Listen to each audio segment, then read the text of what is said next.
Sanibonani, welcome back to my channel.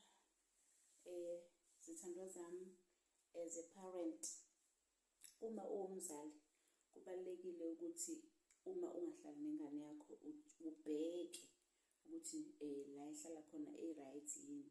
It's either ihlala noma wakho noma nobani oyilunga lomndeni. Guys, you know ukuthi ingane kuyenzeka ingaphatheki kahle ihlala nomzali wakho, and kuyenzeka ingane yakho ingaphatheki kahle ihlala nosisi wakho. Uthola ukuthi bahlala beyifamily ekhaya, mhlambe khona usisi, khona ugogo, khona umalume, khona bani.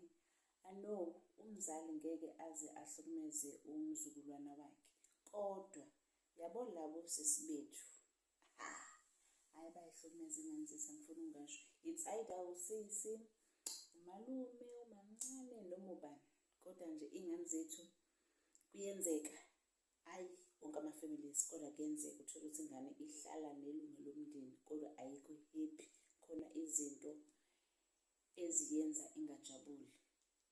Nakhona ukuthi umzali, okay, umzali wami unama-grandchildren, uthola ukuthi kunezo azoyithanda kakhulu, mhlambe kasesomdala noma kasesophakathi.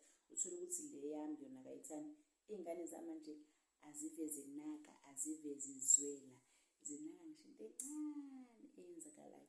Uthola ukuthi mina mhlambe bengenginaki ukuthi uma uthanda usisi omdala kunami, or uthanda usisi ophakathi kunami, or uthanda uLwazibona, kodwa lezi ngane esizalayo zinaka each and everything